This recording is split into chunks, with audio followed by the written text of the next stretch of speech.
Жылда жок эле дегенде 3-4 өлүм болот эле. Акыры бир баланы чачырап кеткенде мындай колу менен жыйнап анан ошону видеого тартып, анан көрсөткөндө анан кийин көңүл бурулуп, күндүн өтө ысып кеткендигине байланыштуу, оор жүк ташуучу машиналардын жүргөндүгүнө байланыштуу бул жерде келлеясы уламдан улам көбөйүп кетип жатат. Türkiye'lerde, Arabistan'larda budan bizden ısık bolup atat. Bирок жолдору турат го. Мына кара, мына. Жок дегенде бир 15 см мына уже клина мына бийик да. Күндүн ысык маалында ушу жүрбөй койгонго аракет кылсаңыздар. Өтө шашылыш, өтө зарыл иш болбосо, ушу жүрбөй эле турган аябай жашоо дейм. Биз азыр Кара Суу районунда турабыз. Биз турган жолдун бир тарабы Нариман айланмасына чейин, экинчи тарабы Ты кесилишине чейин созулган аймак менен тааныштык. Бул аймакта жашаган тургундардын жолго карата арыз муңдарын угуп көрдүк. Бул видеодо бул жолду ким курган, кандай талаптарга жооп берет, качан курулган жана оңдоп түзөө иштерин ким жүргүзүп жатканын тактайбыз. Şu жол жаңыланды. Жаңыланган менен азыр акыбалын көрүп атасыңар, бир 20 сантиметрдей шпал болуп чукур болуп кеткен. Азыр бул бир жолдон тияка карап өткөн илажысы жок. Кичинерээк Матис же Тико өтө турган болсо асты тийип калат. Бияктан келатканда мына машина азыр бурулам десе, аркадагы машина күтүп туруш керек. Түз өтө турган машина. Şu жерге келгенде жолду кеңирээк кылып, бияктан келатканда дагы бурулам десе, ошо машина аркадагын пробка кылып калат. Кийин али шам маалга, кечке маалга жакын пробка биягы Нариманга чейин, биягы о Тыга чейин пробка болуп кетет. Машина көп деп атабыз, машина көп болсо Türkiye'lerde, Arabistan'larda budan bizden ısık bolup atat. Bирок жолдору турат го. Bizden çoğun maşinalar жүрүп атат. Бирок олорго эч нерсе болбой атат го. Эмне үчүн? Бийлеттен суранат, биз жолду бизге сыфаттуу кылып берсе дагы жакшы. Энди мынерде şu даже тем более кээ бирде şu бала чакалар мынерде өтө албай карап турат да. Свет жок балда свет өчүп калса, балдар кыйналып атат мынерде нары бери өткөнү. Анан эми 1 километрин палан миллион долларга булар баалашат да. Анан ошончо миллион доллар элдин чөнтөгүнөн кетсе керек. Муну жеке адам салбайт, мамлекет кайсыл акчаны алат? Мамлекет элдин чөнтөгүнөн алат. Анан ушул жолдун акыбалын азыр карап койгула, мына күн ысыганда могу баягы деңиздин бетинде толкундай болуп калган да. Бул жылда айтпасаңар, ар бир жол кайсы районго барбагыла, кайсыл Кыргызстандын кайсыл өлкөсүндө жаңы жол курулбасын, 2 жыл 3 жылдан кийин ушул акыбал болот. Буга качан чекит коюлат? Мунун себеби бирөө эле, бул коррупция. Кошула турган жакшы нерселерин кошушпайт. Кудайдын зары менен курулган жол болчу, светофор мына чоң жол, аябай машина көп мындай. Мамлекеттик стратегиядагы жол деп айтышкан эле да. Анан мына светофорду дагы өтө көп эмгек менен койдурганбыз. Бул светофор койдургучакты аз эле болду коюлганы, коюлгучакты бул жерден көп өлүм болду. Жылда жок эле дегенде 3-4 өлүм болот эле. Акыры бир баланы чачырап кеткенде мындай колу менен жыйнап анан ошону видеого тартып, анан көрсөткөндө анан кийин көңүл бурулуп, бирөөлөрдүн аркасы менен бул светофорда курулуп калган. Бизге мына тала жолго да өтө турган жол, мына мынаяктан анаяка өткөнүңдө мындай жол мындай болуп калды. Кара, шпал секирет. Жолдун сапаты начар да, мына карасаң аш барса бул 1,5 жыл болду да жаңы курулганына. 1,5 жылдан анан ушинтип турса анан бул жол анан кайга барат дагы аны.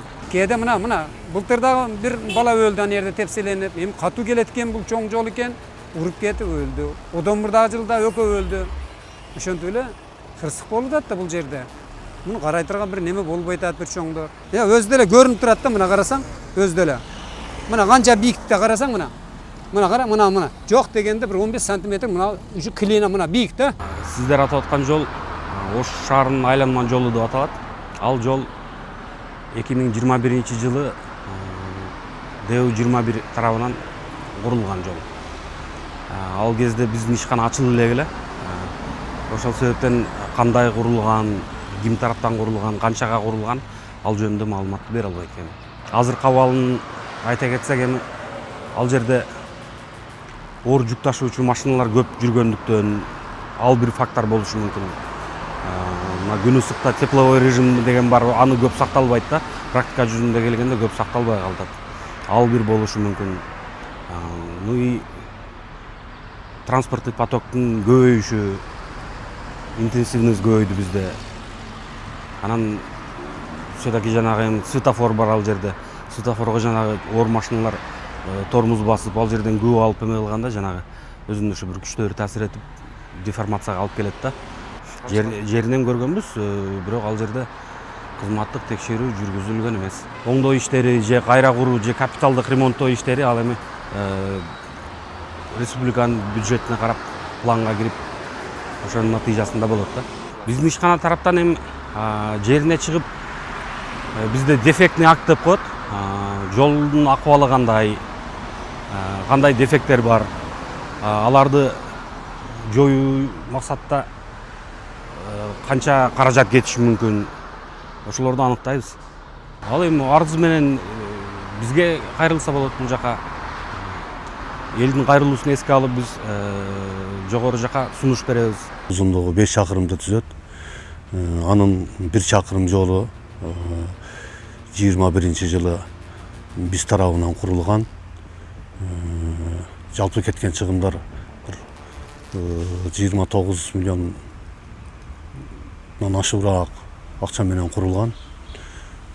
Азыркы тапта бул жолдун ушул калган бөлүктөрүн башка жоопкерчилиги чектелген ишканалар курган. Күндүн өтө ысып кеткендигине байланыштуу, оор жүк ташуучу машиналардын жүргөндүгүнө байланыштуу бул жолдо келлеясы уламдан улам көбөйүп кетип жатат. Бул жолду бир нече жолу барып обследование кылып чыкканбыз. Азыркы тапта бардык жетекчилер менен макулдашып калыбына келтирүү жумуштарын 2027-жылга киргизүүнү пландап жатабыз. Бул жылга жалпы 3 жылдык кепилдик мөөнөт менен жасалган болчу. 21-жылы курулган. Күндүн ысык маалында ушу жүрбөй койгонго аракет кылсаңыздар өтө шашылыш, өтө зарыл иш болбосо ушул жүрбөй эле турган аябай жакшы болот дейм. Себеби жолдордун өзүнүн баасы дагы кымбат, азыр күйүүчү, майлоочу майлардын баардыгы кымбат болуп жаткан учурда ушул жолду жакшы сактаганга баарыбыз бир аракет кылсак жакшы болот эле. Кара Суудагы бул жол боюнча тургундардын жүйөсүн да, жооптуу мекеменин түшүндүрмөсүн да уктук. Эми айтылган убадалар иш жүзүндө аткарылабы же жокпу, аны убакыт көрсөтөт. Бул жолдун 1 чакырымы эле 29 миллиондон ашуун сомго бүткөнү айтылууда. Ал эми бул жолду күн сайын пайдаланган тургундар үчүн негизги көрсөткүч анын баасы же кагаздагы убадасы эмес, сапаты жана канча убакытка чейин кызмат кылаары. Сиз жашаган аймакта да ушундай көйгөйлөр бар болсо, комментарийге жазып калтырыңыздар.